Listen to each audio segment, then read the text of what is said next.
नमस्कार, माझं नाव प्रगत लोके आणि आपल्या थिंक अँड टॉक सिरीजच्या नवीन व्हिडिओमध्ये तुमच्या सगळ्यांचं स्वागत आहे। आणि आजचा जो सब्जेक्ट आहे ना, हाऊ टू बिकम रिच, श्रीमंत कसे बनाल। आता मी हा सब्जेक्ट का निवडला ना, आधी हे समजून घेऊया।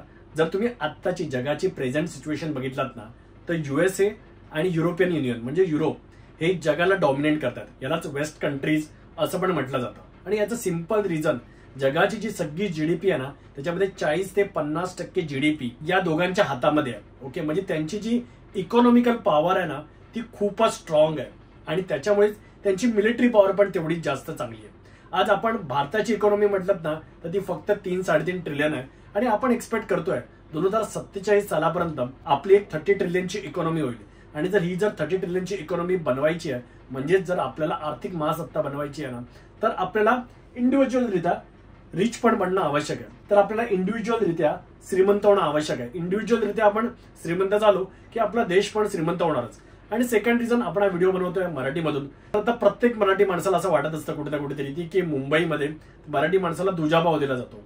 आणि बघा, राजकीय सत्ता तर मराठी माणसाच्याच हातामध्ये आहे ना एवढी वर्ष, तरी सुद्धा हा दुजाभाव का आहे आणि मराठी माणूस मुंबईच्या बाहेर का फेकला जातोय, याचं पण रिझन आहे ना, तर ते आर्थिक गणितामध्येच गुंतलेलं आहे। तर आपण आर्थिकदृष्ट्या सबळ झालो तर मला वाटत नाही की आपल्याबरोबर हा दुजाभाव होईल आणि आपण राजकीय आणि आर्थिक दोन्ही दृष्ट्या सबळ होऊ। तर देशाच्या लेवलवरती पण आणि एक मराठी माणूस म्हणून पण आपण या गोष्टीकडे ना खूप सिरियसली विचार करणं आवश्यक आहे। आता जे मी समोर मॉडेल मांडलंय ना, तर ते बघून तुम्हाला वाटेल की मी तुम्हाला एक नेटवर्क मार्केटिंग पिच करायला आलोय। कारण हे जे मॉडेल आहे ना, हे जे मॉडेल आहे ते ऍक्च्युअली आहे रॉबर्ट कियोसाकीचं। आणि त्याच्यामध्ये ना त्याने हे मॉडेलमध्ये एक्सप्लेन केलेलं आहे, there are 4 ways to earn money. आणि हेच मॉडेल वापरून बऱ्याच वेळा नेटवर्क मार्केटिंग सेल केलं जातं। पण ह्या मॉडेल वापरून ना बेसिकली मी तुम्हाला सांगण्याचा प्रयत्न करतोय की मी किंवा माझी फॅमिली किंवा माझ्या आजूबाजूचं जग जे कुठे ना कुठेतरी एका गरिबीतून पुढे आलं आणि आज ते एक हायर मिडल क्लासमध्ये आहे, तर ते कसं येऊ शकतं। आणि असं नाहीये की प्रत्येक वेळी बोललं जातं अरे तुम्ही एंटरप्रेन्योरच बनला पाहिजे, तुम्ही बिझनेस स्टार्ट केला पाहिजे, तरच तुम्ही श्रीमंत व्हाल। हा जो एक मिसकन्सेप्शन आहे ना, तर तो पण मला तोडायचा आहे। तुम्ही सॅलरीड राहून सुद्धा किंवा तुम्ही काही साईड इन्कम क्रिएट करून सुद्धा चांगल्या प्रकारे तुम्ही श्रीमंत बनू शकता। आणि त्याच्याशिवाय जर तुम्ही बिझनेस स्टार्ट केलाच तर तुम्ही श्रीमंत बनण्याचे चान्सेस अजूनच वाढतात। ओके, तर आपण या सगळ्याच आस्पेक्टवरती आज बोलणार आहोत। आज आपण थोडं ब्रीफली बोलू आणि त्यानंतर मग आपण आज जो सेशन आहे ना, तो इंटरॅक्टिव्ह ठेवण्याचा प्रयत्न करणार आहोत। कारण मी आज थोडं बोलेन, त्यानंतर मग तुमचे काही कमेंट्स असतील तर तुम्ही पण कमेंट करू शकता। आणि नंतर मग ईच अँड एव्हरी सेक्टर आहे ना, त्याच्यावरती आपण इन डिटेलमध्ये इन फ्युचरमध्ये बोलणारच आहोत। ओके, तर पहिल्यांदा बघा, जेव्हा माझे वडील गावातून इकडे मुंबईमध्ये आले 1971 साली, ओके, सो त्यावेळी त्यांनी काय केलं, तर त्यांनी पहिल्यांदा जॉब केला। ओके, सेम थिंग मी माझं ग्रॅज्युएशन केलं आणि त्यानंतर मी कॉर्पोरेटमध्ये गेलो, एक्सेंचर आणि सर्को सारख्या कंपनीमध्ये। तेव्हा मी काय केलं, जॉब केला। तर मला असं वाटतं की जर भारताची लोकसंख्या 150 करोड आहे, तर त्याच्यामधले समजा आपण 5% लोक जे बिग बिझनेसमॅन आहेत, जे या कॅटेगरीमध्ये येतात आणि इन्व्हेस्टर आहेत, ते या कॅटेगरीमध्ये येतात, हे फक्त 5% लोकच आहेत। म्हणजे इंडियाच्या पॉप्युलेशननुसार अप्रॉक्सिमेटली 7.5 करोड ते 10 करोड लोक हे आपण म्हणू शकतो हे रिच आहेत। ओके, बाकीचे जे सगळे लोक आहेत ना, ते इधर सॅलरीड आहेत किंवा ते सेल्फ एम्प्लॉईड आहेत किंवा त्यांचा एक स्मॉल बिझनेस आहे। ओके, सो मी आज या 2 सेक्शन बद्दल बोलणार आहे। आणि आपल्याला पोचायचंय कुठे, तर आपल्याला पोचायचंय ते इथे। जर आपला प्रवास हा इथे झाला, ओके, तर आपण म्हणू शकतो की आपण श्रीमंत झालो। आपण इथे पोहोचण्यासाठी तुम्ही असा पण प्रवास करू शकता, तुम्ही असा पण प्रवास करू शकता किंवा तुम्ही असा असा असा झिगझॅग पण प्रवास करू शकता। आता हे तुमच्या हातामध्ये आहे आणि हे ह्याच्यावरती डिपेंड आहे की तुमची श्रीमंत असण्याची डेफिनेशन काय। आता लाईक जर माझ्या वडिलांचं जर एक्झाम्पल दिलं, तर ते कोकणातील एका छोट्याशा गावामध्ये जन्मले 1950 साली आणि 21व्या वर्षी ते मुंबईमध्ये आले। तर त्यावेळी त्यांच्या घरामध्ये 5 भावंड होती, आई वडील, एक आत्या होती म्हणजे मोनी आत्या होती। तर अशी जवळजवळ एक 8 माणसं होती। आणि त्यावेळी तर कसं एक बेसिक 2 टायमाचं जेवायला मिळालं ना तरी ते खुश असायचे आणि मुलांना एज्युकेशन मिळालं तर। ओके, सो अशा व्यक्तींच्या एक्सपेक्टेशन्स आहेत ना, त्या फार कमी असतात की मुंबईमध्ये घर असलं, गाडी असलं आणि त्यांच्या मुलांचं शिक्षण झालं की त्यांना असं वाटतं की यस, ऑल इज गुड आणि श्रीमंत झालो आपण। ओके, सो मला असं वाटतं जे बाकीची जी लोक आहेत जी या सेक्टरमध्ये आहेत, ओके, तर त्यांच्या ज्या बेसिक एक्सपेक्टेशन्स आहेत की या एक्सपेक्टेशन्स कम्प्लीट झाल्या आणि वरती आपल्याकडे थोडासा पैसा उरला आपल्या म्हातारपणासाठी, तर आपण श्रीमंत झालो। तर एवढं जरी झालं ना तरी ठीक आहे। आता श्रीमंत, रिच, ओके, याच्या डेफिनेशन मग व्यक्तिगणिक बदलत जातात, जनरेशन वाईज बदलत जातात। ओके, आता मी मुंबईमध्ये जन्मलो त्यामुळे माझी श्रीमंत असण्याची डेफिनेशन कधी वेगळी असेल। माझ्या वडिलांचं काय असेल की बाबा एक 1 BHK घर असलं मला असं वाटतं की एक 3 BHKचं घर असावं, आपले काही इन्व्हेस्टमेंट असाव्यात, म्हणजे मल्टिपल प्रॉपर्टीज असाव्यात, आपल्या म्युच्युअल फंडमध्ये इन्व्हेस्टमेंट असाव्यात. सो प्रत्येकाच्या डेफिनेशन्स वेगवेगळ्या आहेत, पण आपण याच्याबद्दल बोलूच. ओके, तर पहिल्यांदा आपण बघूया की how salaried people can become rich, म्हणजे जे जॉब करणार आहेत ते रिच कसे बनू शकतात. आता यांच्याकडे ना 2च पर्याय आहेत. ओके, एक तर तुम्हाला स्वतःची जॉब करता करता तुम्हाला इन्व्हेस्टमेंट करणं आवश्यक आहे. ओके, जर तुम्ही सुरुवातीपासूनच इन्व्हेस्टमेंट करायला लागलात, आता लाईक माझ्या वडिलांचंच एक्झाम्पल दिलं, ते जेव्हा 1971 साली आले तेव्हा त्यांच्यावरती मल्टिपल रिस्पॉन्सिबिलिटीज होत्या. म्हणजे त्यांच्या लहान भावाची आणि 2 बहिणींची लग्न होती, आई वडिलांना गावाला पैसे पाठवायचे होते, तर त्याच्यामुळे त्यांना पहिली 10 वर्ष जास्त सेव्हिंग करायला मिळालं नाही. पण नंतर मात्र जेव्हा लग्न झालं आणि आमचे जन्म व्हायला लागले तेव्हा भाऊ बहिणींची पण लग्न झालेली, थोडी स्टेबिलिटी आली, त्यानंतर त्यांनी सेव्हिंग करायला सुरुवात केली. आता तो जो काळ होता ना 90चा किंवा 2000चा, तर त्यावेळी कसं नॅशनल सेव्हिंग सर्टिफिकेट, पोस्टामध्ये, FD मध्ये खूप चांगले रिटर्न्स मिळायचे. ओके, म्हणजे 10% वरती 5 ते 7 वर्षामध्ये पैसे डबल व्हायचे. सो त्यांनी त्याच्यामध्ये इन्व्हेस्टमेंट्स केल्या. आणि माझ्या वडिलांनी तर आयुष्यामध्ये कधीच कुठचा बिझनेस केला नाही, ना त्यांनी कुठचं साईड इन्कम करलं, कारण ते एक वेगळं जनरेशन होतं. कारण ते शिवसेनेच्या टीचर्स युनियनचे सेक्रेटरी होते, ते आमची जी गोरेगावची सोसायटी होती त्याचे पण सेक्रेटरी होते. म्हणजे ते कुठेतरी एक सोशल वर्कमध्ये जास्त इन्व्हॉल्व्ह होते आणि ते आपले जॉब करायचे. पण मला असं वाटतं आज नाना म्हणता म्हणता त्यांनी मल्टिपल प्रॉपर्टीज मुंबईमध्ये क्रिएट केल्या. त्यांची स्वतःची एक सेव्हिंग्ज आहे, गावाला जाऊन त्यांनी घर बांधलं, मुलांचं चांगलं एज्युकेशन केलं. म्हणजे आपण त्यांना एक सुखवस्तू म्हणू शकतो, एक श्रीमंत म्हणू शकतो, एक मिडल क्लास व्यक्ती जो एक सक्सेसफुल आहे फिनान्शियली असं म्हणू शकतो. पण त्यांचा जो सगळा भर होता ना, तर तो होता 2च गोष्टींवरती. एक आहे की ज्या परिस्थितीतून ते वरती आलेले त्यामुळे त्यांचे जे एक्सपेन्सेस होते ते खूप कमी होते. ओके, म्हणजे मला आठवतं जोपर्यंत मी 12वी होत नव्हतो त्यावेळी वर्षातून आम्ही कधीतरी एकदा हॉटेलमध्ये जायचो. ओके, आणि त्याच्यामुळे एक्सपेन्सेस कमी असल्यामुळे त्यांच्या इन्व्हेस्टमेंटवरती प्रचंड भर होता. म्हणजे त्यांनी प्रॉपर्टीमध्ये इन्व्हेस्टमेंट केली. म्हणजे पहिल्यांदा 1981 साली आमचं गोरेगावचं घर घेतलं आणि त्याच वेळी त्यांनी म्हणजे काही वर्षातच आमचं हे दैसरच्या घरामध्ये पण आई वडिलांनी मिळून इन्व्हेस्टमेंट करायला सुरुवात केली. आणि प्लस त्यांचा FD, पोस्ट याच्यामध्ये त्यांनी सेव्हिंग्स केल्या. आणि मेन तरी त्यांनी मुलांच्या एज्युकेशनवरती फोकस केला. म्हणजे माझं एज्युकेशन आणि माझ्या बहिणीचं education, we got well educated. माझी बहीण आता US ला आहे आणि मी मुंबईमध्ये आहे, तर त्याच्यामुळे त्यांना हा दुहेरी फायदा झाला. सो त्यांचा हे एक बेसिक मॉडेल आहे. सो जर तुम्ही तुमचे एक्सपेन्सेस कमी ठेवता ना आणि जर तुम्ही इन्व्हेस्टमेंट करत राहता, okay, so you can become rich. पण आज एक्सपेन्सेस कमी ठेवणं ना हे दिवसेंदिवस डिफिकल्ट होत चाललेलं आहे. ओके, कारण ऑफकोर्स आपलं जे एक्सपोजर झालेलं आहे आणि ज्या प्रकारच्या सोसायटीमध्ये आपण आज राहतो. ओके, कारण पूर्वी कसं होतं की स्पेंड करण्याचे ऑप्शन्स पण ना खूप लिमिटेड होते, पण आता स्पेंड करण्याचे ऑप्शन्स पण एवढे वाढलेले आहेत, अट्रॅक्शन्स एवढे वाढलेले आहेत. ओके, कारण आपण स्पेंड करणं हे खूप नॉर्मल झालेलं आहे. लाईक फूड म्हणा, ओके, ट्रॅव्हल म्हणा. ओके, मला असं वाटतं माझ्या आईवडिलांनी आयुष्यामध्ये जे ट्रॅव्हलिंग केलं ते मुंबई टू गाव आणि गाव टू मुंबई एवढंच ट्रॅव्हल होतं. हार्डली कधीतरी कुठे फिरायला गेलो असतो. We spend good money on food and travel. याच्यामध्ये काही चुकीचं नाहीये, कारण मला असं वाटतं जेवढं आपण फूड, ट्रॅव्हल या सगळ्या गोष्टींमध्ये आपण स्पेंड करतोय, ओके, आपलं स्पेंडिंग कॅपॅसिटी वाढते आहे, तेवढीच आपली इकॉनॉमी पण त्याच्यामुळे बिल्ड होते, आपल्या इकॉनॉमीची पण ग्रोथ होते. पण जर तुम्ही एक्सपेन्सेस जर तुमच्या वाढतायत आणि तुम्हाला इन्व्हेस्टमेंट करणं जर जमत नसेल, ओके, सो तुम्ही कधी श्रीमंत होऊ शकत नाही.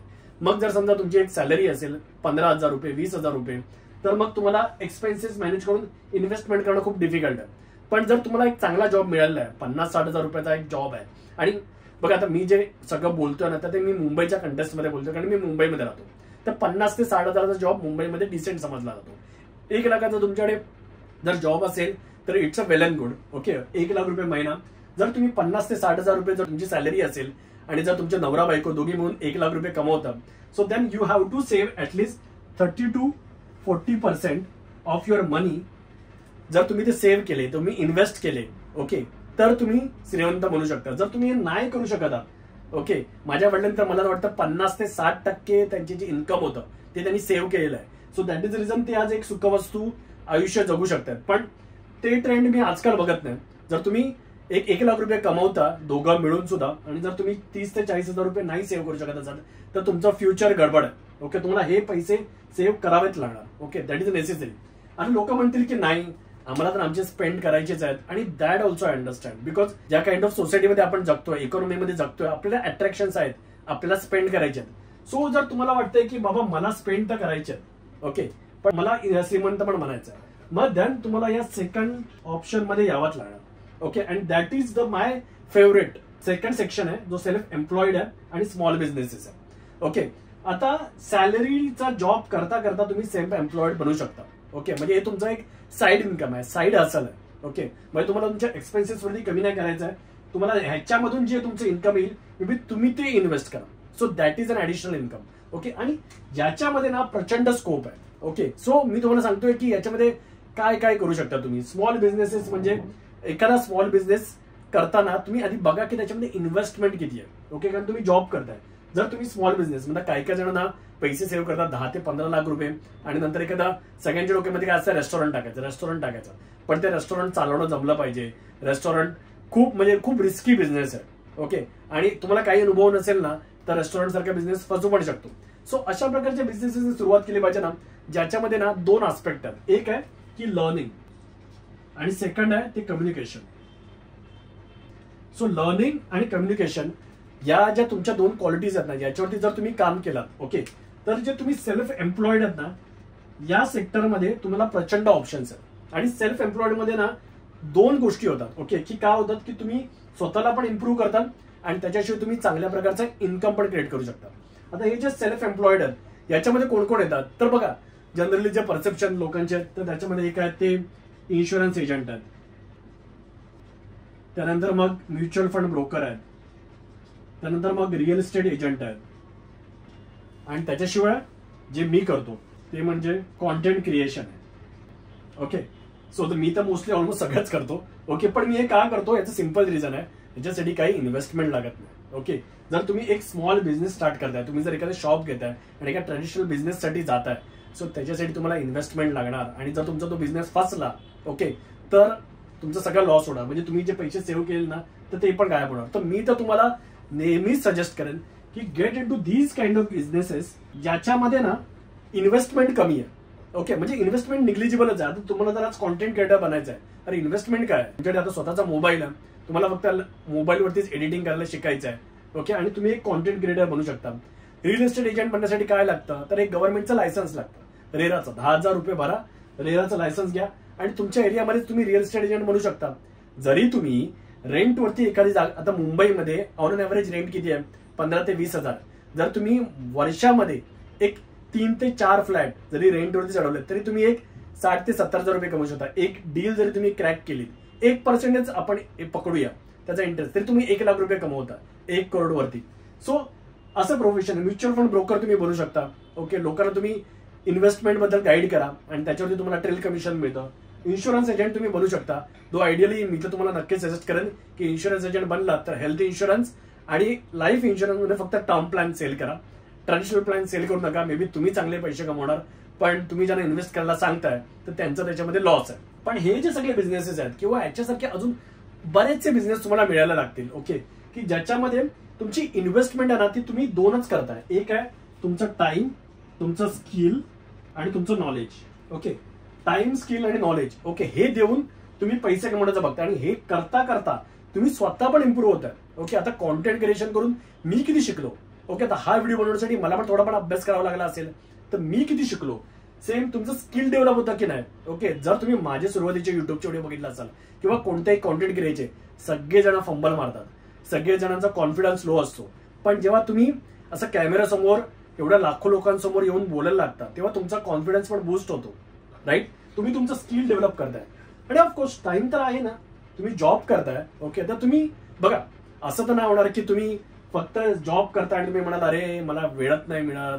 तुम्हाला वेळ हा काढावाच लागणार जर तुम्हाला श्रीमंत बनायचं नाही. तर तुम्ही जॉब म्हणताय, जॉब करून जर तुम्हाला श्रीमंत बनायचं असेल तर तुम्हाला ते इन्व्हेस्टमेंटच करावी लागेल. सो हा एक आस्पेक्ट झाला की तुम्ही सॅलरीड आहात तर सॅलरीमध्ये तुम्ही सेल्फ एम्प्लॉईड बना आणि त्यानंतर मग तुम्ही हे जे स्किल आहेत ना हळूहळू डेव्हलप करायला लागा आणि तुम्ही सेल्फ एम्प्लॉईड म्हणजे एक साईड इन्कम करून ना पैसे कमवायला लागा. तुमचा वेळ आहे ना तो तुम्ही अजिबात वेस्ट करता का म्हणे. आणि ते टाइम इज अ मनी. आता टाइम इज अ मनी म्हटल्यावरती मग तुम्हाला सगळं सॅक्रिफाईस करावं लागेल की महाराष्ट्राच्या इलेक्शनमध्ये कोण जिंकतोय काही संबंध नाही. ओके, शिवसेना जिंकणार आहे, राष्ट्रवादी जिंकणार आहे, काँग्रेस जिंकणार आहे, कोणत्या पॉलिटिकल नेत्याला तुम्ही फॉलो करता, कोणत्या मुंबई तक सारख्या चॅनल जे फक्त आणि फक्त पॉलिटिकल न्यूज देत असतात तर त्यांना तुम्ही बघत बसताय की तुम्ही तुमचा वेळ तुमच्या फॅमिलीसाठी तुमच्या पर्सनल ग्रोथसाठी वापरताय, त्याच्यातून तुम्ही काहीतरी शिकताय. ओके, तुम्हाला जेव्हा तुम्ही, मी तर तुम्हाला सांगतो, जेव्हा तुम्ही इन्शुरन्स एजंट म्हणाल, म्युच्युअल फंड ब्रोकर म्हणाल, रिअल इस्टेट एजंट म्हणाल, किंवा तुम्ही कॉन्टेंट क्रिएशन करायला लागेल, याच्यामध्ये तुम्ही स्वतःच एवढं काही शिकाल ना, म्हणजे तुम्हाला स्वतःलाच कळायला लागेल की where should I invest money. Okay, तर याच्याबद्दल, या आस्पेक्टबद्दल मी बोलणारच आहे, पण हे तुम्ही स्वतःच समजून घ्याल ना, मग तुम्हाला माझ्यासारखी व्यक्तीची पण गरज राहणार नाही. ओके, जर तुम्हाला स्वतःला कळलं की बाबा इन्व्हेस्टमेंट कुठे केली पाहिजे, रिअल इस्टेटमध्ये केली पाहिजे, म्युच्युअल फंडमध्ये केली पाहिजे, इन्शुरन्समध्ये केली पाहिजे. सो याच्यातून तुम्ही एक साईड इन्कम करा. आणि त्यानंतर ऑफकोर्स श्रीमंत बनायचं आहे तर तुम्हाला बघा, जगामध्ये फक्त दोनच प्रकारची इन्कम आहेत. One is active income and second is passive income. हे ऍक्टिव्ह इन्कम आहे ना, ऍक्टिव्ह इन्कम आहे म्हणजे जोपर्यंत तुम्ही काम करताय तोपर्यंत तुम्हाला पैसे मिळत राहणार. आणि पॅसिव्ह इन्कम काय, की तुम्ही काम नाही करताना तरी तुम्हाला पैसे मिळत राहणार. आता हे जे ऍक्टिव्ह इन्कम वाले लोक आहेत ना, हे दोन्ही सॅलरीड म्हणा, सेल्फ एम्प्लॉयड म्हणा, स्मॉल बिझनेस म्हणा, ओके, तर या लोक जोपर्यंत काम करतायत, ओके, जर मी म्युच्युअल फंड ब्रोकरचं काम संपवलं, हा माझा एक पोर्टफोलिओ झाला असेल, समजा एक एयूएम झालाय माझा 5 करोडचा, त्याच्यावरती मला इन्कम मिळत राहील, इन्शुरन्सला कमिशन मिळत राहील. पण तरी सुद्धा मी जर काम करायचं थांबवलं रिअल इस्टेट एजंटने, तर मे बी नेक्स्ट इयरला त्याला कोण क्लायंट नाही मिळणार, and then he will not earn any money. So then तुम्ही श्रीमंत नाही बनू शकत. सो तुम्हाला श्रीमंत जर बनायचं आहे तर तुम्हाला पॅसिव्ह इन्कम कडे जाणं आवश्यकच आहे. ओके, आणि what is a passive income? See that you invest in mutual fund, real estate, ETC. Okay, कारण याच्यामध्ये बरेच ऑप्शन्स आहेत. ओके, म्युच्युअल फंड मध्ये मी म्हणतोय ते म्युच्युअल फंड मध्ये तुम्ही ऍक्च्युअली सगळ्याच ऑप्शन मध्ये इन्व्हेस्ट करू शकता म्युच्युअल फंड थ्रू. म्हणजे तुम्ही स्टॉक्स मध्ये पण करू शकता, तुम्ही बॉन्ड्स मध्ये पण करू शकता. ओके, डेट फंड्स म्हणतात त्यांना. ओके, तर हा खूप मोठा वास्ट सब्जेक्ट आहे. तर तो आपण एखादा या सिरीजच्या एका वेगळ्या आस्पेक्ट मध्ये बघणारच आहोत की आपण इन्व्हेस्टमेंट बद्दल, कारण इन्व्हेस्टमेंट बद्दल प्रचंड मिथ आहेत. रिअल इस्टेट वाले बोलणार, अरे कुठे ते म्युच्युअल फंडच्या नादाला लागतो, 15-15, 20-20 वर्ष तुम्ही इन्व्हेस्ट करत बसणार आणि तुम्हाला घर तर काय मिळणार नाही, घर तर तुम्हाला एन्जॉय करता येणार नाही. लग्न करायचं आहे तर तुम्हाला आधी पहिल्यांदा घर घ्यावं लागणार, तर तुम्ही आधी फ्लॅटमध्ये इन्व्हेस्ट करा. म्युच्युअल फंड मध्ये बोलतात, अरे त्या फ्लॅट मधला कसला तुम्ही इन्व्हेस्ट करताय, 20 वर्ष तुम्ही लोनचे हप्ते भरत बसणार आणि तुमची काही सेव्हिंग होणार नाही, हातात तुझे तंबोरा राहणार. पण तो माणूस रिअल इस्टेटमध्ये जो इन्व्हेस्ट करतो तो 20 वर्ष त्या घराचा उपभोग पण घेतोय ना. सो प्रत्येकाचे आपापले दावे आहेत. ओके, तर याच्याबद्दल आपण बोलूच, एक वेगळा सब्जेक्ट आहे. पण बघा, जी कॉमन लोक आहेत, ओके, बिग बिझनेस मध्ये मी नाही टच करत आहे.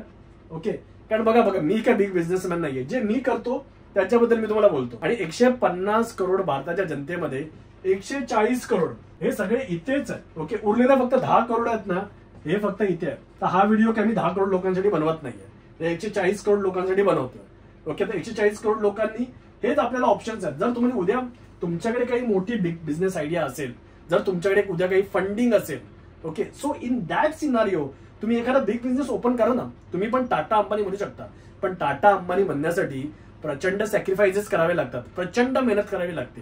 ती तुमची करण्याची इच्छा आहे का? कधी कधी तुम्हाला वर्क लाईफ बॅलन्स मेंटेन नाही करता येणार आणि याच्यामध्ये प्रचंड मोठी रिस्क पण आहे. ओके, खूप फेल्युअर पण आहे. आता हे जे मी तुम्हाला मार्ग सांगतो ना, याच्यामध्ये रिस्क पण मिनिमाइज आहे, कारण प्रत्येकाला रिस्क घ्यायची नसते ना. आणि प्रत्येक जण एवढा स्मार्ट नाहीये की तो लेव्हरेजिंग करेल, 50-50, 100-100, 1000-1000, 2000 लोकांना मॅनेज करेल आणि बिग बिझनेसमॅन बनेल. पण तुम्हाला श्रीमंत बनण्यासाठी बिग बिझनेस करणं आवश्यक नाहीये. ओके, कारण प्रत्येकाची श्रीमंत म्हणण्याची डेफिनेशन वेगळी आहे. ओके, की बाबा मला माझ्याकडे एक घर आहे, माझ्याकडे एक गाडी आहे, माझे इन्व्हेस्टमेंट्स आहेत, माझ्या मुलांचं एज्युकेशन होत आहे, माझे एक रिटायरमेंट फंड आहे, that is more than enough. Okay, एवढं जरी तुम्ही अचीव्ह करू शकलात तरी तुम्ही एक डिसेंट लाईफ जगू शकता ना. मग सॅलरीड असाल तर तुम्ही अशी इन्व्हेस्टमेंट करा. जर तुम्ही एक्सपेन्सेस कंट्रोल करू शकता आणि जर तुम्ही इन्व्हेस्टमेंट करू शकता तर तुम्ही सॅलरीड राहून सुद्धा तुम्ही श्रीमंत बनू शकता. तुम्हाला एक्सपेन्सेस वरती कंट्रोल नसेल तर तुम्ही सेल्फ एम्प्लॉयड बना. सेल्फ एम्प्लॉयड नंतर तुमची जी नॅचरल प्रोग्रेशन आहे ना ती स्मॉल बिझनेसमध्ये आहे. लाईक आता स्मॉल बिझनेसमध्ये लाईक मी काय केलंय की मी माझे जे इन्व्हेस्टमेंट्स आहेत तर ते मी डायव्हर्सिफाईड केलेत. ओके, मी म्युच्युअल फंडमध्ये पण इन्व्हेस्टमेंट करतो, स्टॉक्स मध्ये पण करतो, रिअल इस्टेटमध्ये मी इन्व्हेस्टमेंट म्हणून नाही बिझनेसमध्ये म्हणून केली. ओके, कारण बघा नेहमी पण लॉंग टर्म रेंटल पेक्षा शॉर्ट टर्म रेंटल मध्ये जास्त फायदा आहे. लॉंग टर्म रेंटल आणि शॉर्ट टर्म रेंटल हे मी तुम्हाला फक्त समजावून सांगतो. समजा मी मालवणमध्ये एक 50 लाखाचा बंगला घेतला, तर 50 लाखाची जी इन्व्हेस्टमेंट जर ही जर मुंबईत केली असती तर मला रेंटल इन्कम किती आलं असतं? ओके, एक 7 ते 8 हजार रुपये. 1 करोड आपण करतो तेव्हा इकडे 15 ते 20 हजार रुपये तुम्हाला रेंटल इन्कम मिळतं. म्हणजे जो तुमचा रेंटल इल्ड आहे ना तो 3 to 4% आहे. बट जर तुम्ही हे जर शॉर्ट टर्म रेंटलमध्ये, जसा मी माझा मालवणचा बंगला भाड्याने देतो, तर मी माझे रिटर्न्स ना 10 ते 12% घेऊन जाऊ शकतो आणि प्लस कॅपिटल अप्रिसिएशन पण होत आहे. सो देन तो करण्यासाठी आता मला काय लागणार, मला माणसं हायर करायला लागणार की माझा मालवणचा बंगलो आहे तो एक बाबा केअरटेकर आहे, तो हँडल करतो. म्हणजे मी याच्यातून जॉब पण क्रिएट केला. ओके, आता माझा स्टाफ आहे ऑफिसमध्ये, मी काय बुकिंग घेत नाही, तर मग इकडे ऑफिसमध्ये स्टाफ ठेवलाय, तर तो बुकिंग घेतो. ओके, सो तो बुकिंग घेतो आणि तोच त्या बुकिंग हँडल करतो. परत मी दुसरा जॉब क्रिएट केला. ओके, सो अशा प्रकारे तुम्ही जॉब क्रिएट करताय आणि स्मॉल बिझनेस डेव्हलप करताय. पण याचं जे प्रोग्रेशन झालंय ते सेल्फ एम्प्लॉयड मध्ये झालं असेल ना, तर मला असं वाटतं ते खूप नॅचरल प्रोग्रेशन असेल आणि तुम्ही थोडे कॉन्फिडंट पण म्हणता. कारण कसं आहे की तुमच्या कम्युनिकेशन स्किल वाढलेले असतात, तुम्हाला या फील्ड बद्दल नॉलेज असतं. ओके, सो कॉन्टेंट क्रिएशनमुळे मला रिसॉर्टच्या बिझनेसची आयडिया आली की बाबा हा रिसॉर्टचा business is a very good business, त्याच्यामध्ये चांगला इल्ड आहे. ओके, चांगला इन्कम पण होत आहे, कॅपिटल अप्रिसिएशन पण होत आहे. सो तुम्ही या फील्डमध्ये राहून तुम्हाला कळायला लागतं की कुठे इन्व्हेस्टमेंट करायची, कुठे इन्व्हेस्टमेंट नाही करायची. पण या ओके, जर तुम्हाला नाही करत असेल तरी तुम्ही म्युच्युअल फंड, रिअल इस्टेट, जसं माझ्या वडिलांनी केलं. माझ्या वडिलांनी काय कुठचा स्मॉल बिझनेस नाही केला, ते सेल्फ एम्प्लॉइड नाही राहिले, त्यांनी फक्त सॅलरीड जॉब होते, त्याच्यातून त्यांनी इन्व्हेस्टमेंट केले आणि ते श्रीमंत बनले. सो हा जो कुठे इन्व्हेस्टमेंट करावी, ओके, मला असं वाटतं त्याच्यावरती मी एक सेपरेट डिफरंट व्हिडिओ बनवेल. पण आतापर्यंत तुम्ही हे बेसिक तरी कळलं असेल. मला असं वाटतं एवढं बेसिक जरी फॉलो केलात तुम्ही तरी तुम्ही बऱ्यापैकी श्रीमंत बनू शकता. You can become rich. तुम्हाला याच्याबद्दल जे self employed and small businesses बद्दल जर तुम्हाला अजून नॉलेज हवा असेल की बाबा या फील्डमध्ये आपण काय काय करू शकतो, कमीत कमी इन्व्हेस्टमेंट किंवा झिरो इन्व्हेस्टमेंट सकट काय काय ऑप्शन्स आहेत आणि how to approach this small business किंवा सेल्फ एम्प्लॉइड सेक्शन, तर ते पण तुम्ही मला कमेंट करून सांगा. आणि ओव्हरऑल तुम्हाला व्हिडिओ कसा वाटला ते नक्की सांगा मला. आणि जर तुम्हाला हा व्हिडिओ आवडला असेल तर प्लीज लाईक करा, शेअर करा आणि असे व्हिडिओ बघण्यासाठी आपल्या चॅनलला सबस्क्राईब करा. धन्यवाद.